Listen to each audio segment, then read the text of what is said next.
Fue portero y entrenador, vivió el fútbol como profesional, pero Carlos Brivián tiene además una larga historia a sus espaldas como escritor y periodista. Este aragonés que ha elegido Cantabria para vivir su retiro de tranquilidad tiene infinidad de historias que contar, casi tantas como los incontables libros que abarrotan su casa en Ontoria.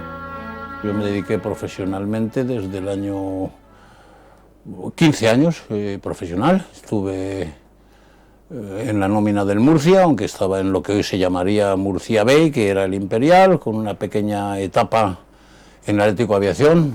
Tengo inolvidables recuerdos de mis ya difuntos Alfonso Aparicio y Germán.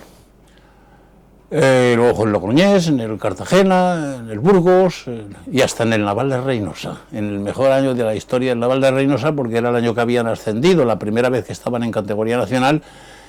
Y bueno, la tercera división de aquellos tiempos, pues no sé, jugaba la Leonesa, el Pontevedra, el Coruña B, que sería ahora, que era el juvenil, en fin, era como la segunda B de ahora, sí. Bueno, y luego fui entrenador y hasta campeón de España. Entrené al Leganés, al Getafe, entonces estaban en tercera, no en segunda división. Al Böttcher y Navarro, con el que fui campeón de España de aficionados, a la gimnástica segoviana, sí, bueno, y luego pues eso me llevó al periodismo deportivo y como me había gustado escribir siempre, pues el periodismo deportivo me llevó al periodismo en general y a la novela, o la novela al periodismo, no lo sé, en realidad son muchísimos años, es más de medio siglo y se amontonan las cosas, sí. Un exfutbolista que presenta una novela al Premio Planeta y logra ser finalista del prestigioso galardón literario le hace sin duda especial. La chaladura que me dio un día de escribir una novela, que como ocurre a veces con las obras de teatro, que el éxito sorprende a la misma empresa, se suele decir, pues yo escribí una novela sin saber por qué y la presenté al Planeta porque había leído, y bueno, fui finalista del Planeta. Y entonces, pues como inmediatamente después escribí una novela breve que fue finalista del Café Gijón, La Huida, pues eso llevó a que entablara relación con la gente de marca y como yo escribía y como yo era un hombre del mundo del deporte, pues bueno, pues todo esto se enredó la madeja de algún modo y se quería hacer en Alemania una edición europea de un semanario que había 7 fechas. Fue entonces cuando Carlos Brivián se marchó a Alemania con una beca y la corresponsalía de marca. Es curioso, pero la literatura mantiene un extraño romance con los porteros de fútbol. Sin duda, Brivián rompe el tópico de la mala fama del futbolista, poco cultivado en los estudios. Yo creo que hay una mala fama respecto de los futbolistas. Yo he conocido siempre futbolistas muy intelectuales.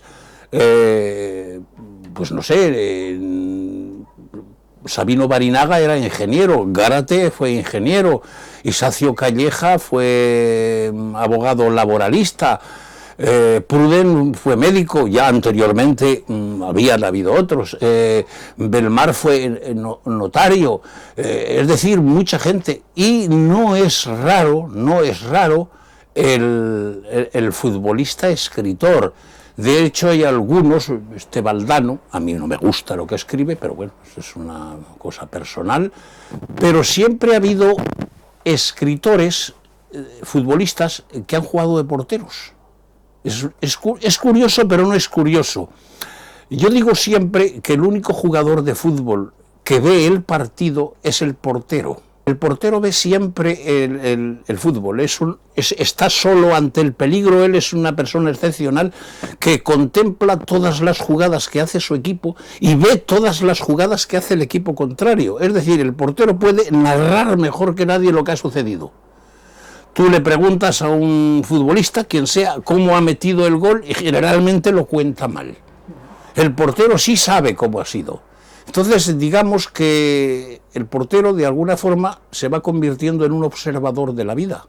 ¿Qué es lo que es el escritor? Un observador de la vida. El escritor no inventa nada o inventa casi nada. El escritor pues es como una esponja y va cogiendo cosas y asumiéndolas y un día se pone a escribir poniendo las palabras bien una detrás de otra, como nos enseñó el maestro en la escuela, y eso debía saberlo todo, y de hecho pues tuvimos a Albert Camus, Premio Nobel de Literatura, jugaba en el Racing de Argel y fue internacional con Argelia. Brivian era un guardameta valiente, o eso por lo menos le contaban los aficionados que le vieron defender una portería. Era ágil y valiente, dicen mis amigos que aún quedan en Reynosa, ágil y valiente, más que valiente temerario. Tengo por aquí y un diente sacado y un agujero en la cabeza, y dicen que atenazaba bien el balón, pero vamos, no lo sé. Como periodista ha tenido el placer de cubrir 6 mundiales y cientos de eventos deportivos, siendo testigo directo de la historia moderna del deporte. Mundiales he visto 6, del 66 al 90, Inglaterra, México, Alemania, Argentina, en España, de nuestro venido especial, que decía Pueblo, en vez de nuestro enviado especial, de nuestro venido especial, e Italia. Y Olimpiadas, México 68, Múnich 72, Montreal 76 y Moscú 80, Moscú la del boicot, pero bueno, yo como estaba en Radio Nacional de Alemania, en el servicio exterior, pues acudí a eso. Más 2 o 3 Olimpiadas blancas, Garmisch, Innsbruck, Grenoble, ¿qué más? Buah. Mundiales, una vez fui a un mundial de ciclocross en el 62 en Hannover y les debió gustar en marca, y desde entonces todos los mundiales de ciclocross los hacía yo. Hice 2 en Luxemburgo, uno en Luxemburgo capital, otro en Esch-sur-Alzette, 2 en Bélgica, 2 en Holanda, 2 en Alemania, contando el primero que había hecho, no sé, 12, 14, no sé, mundiales de ciclismo, me tocaba hacer, varias etapas de un Tour de Francia. Carlos Brivian fue enviado especial a 5 mundiales y, curiosamente, como vivía en Alemania, regresado especial en el Campeonato del Mundo del 82, celebrado en nuestro país. Me encargaron incluso de hacer la crónica de la final. Hice yo la crónica de la final para el diario Pueblo. En aquella época, sí, bueno, el Mundial de España, el mejor equipo en el Mundial de España, pero con una notable superioridad fue Francia. La Francia de Girés, ¿verdad?, de Ticanado, jugaban un fútbol de una manera maravillosa. Bueno, y se les fue en Sevilla, yo fui a Sevilla en la semifinal, se les fue en la serie de penaltis. Debían haber expulsado al portero alemán por una acción en la que lesionó a ¿cómo se llamaba aquel? No me acuerdo. Batistón. A Batistón, lesionó a Batistón, salió, le dio con los pies por delante, debían haberlo expulsado y haber tirado un penalti y Francia se hubiera clasificado finalista. Francia jugó al fútbol maravillosamente aquí. Y bueno, Italia, que había jugado conservadoramente, había metido un gol un día y otro gol otro día y empatado a 0, llegó a la final y jugó muy bien la final. Sobre todo tenía un hombre, Conti, me acuerdo, pequeñito, que era una maravilla de muchacho jugando así en el Bernabéu. Ha sido maestro de periodistas, guarda una gran sabiduría, estudiada libro a libro, porque Carlos Brivian tiene claro que el periodismo deportivo hay que estudiarlo todos los días. Yo pienso que el periodismo deportivo pues es una carrera con diferentes asignaturas como tantas otras carreras. Es decir, un señor saca cum laude en fútbol y luego pues saca sobresaliente en ciclismo, no sé, en balonmano, en baloncesto, y luego aprueba en las demás asignaturas. Sabe mucho de 3, 4 deportes fundamentales, lo suficiente de 3 o 4 y lo necesario, más amigos especialistas en la materia de todos los demás. Y de lo que se trata es de informar. Es de informar. Si es que hoy día yo creo que se desinforma, porque, vamos, no sé si...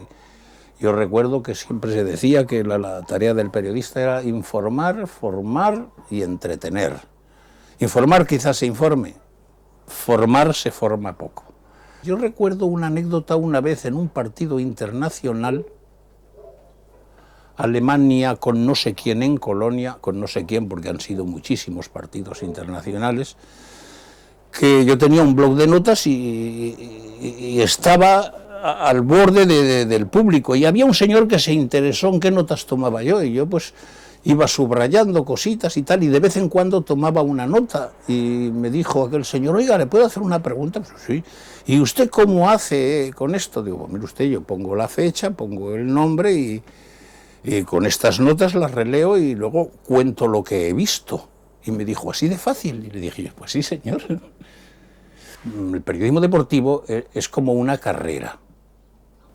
Hay que estudiarlo, Es decir, yo tengo ahí, luego lo veremos, pues no sé, 500 libros, tratados de deportes, enciclopedias, historiales de clubes, tal.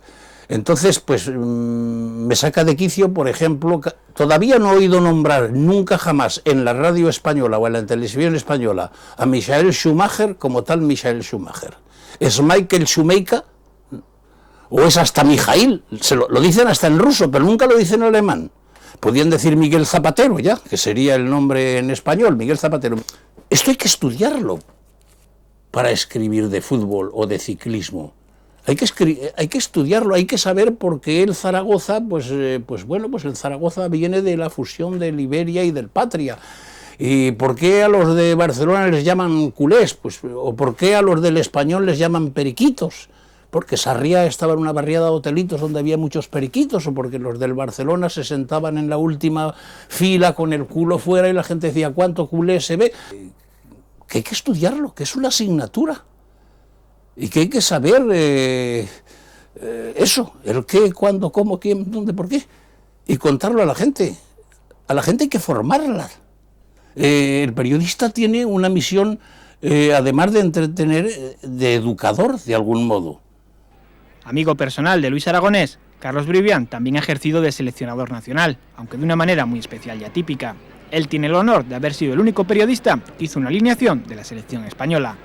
Tengo el honor de haber hecho un día la alineación de la selección española. Puntualizo.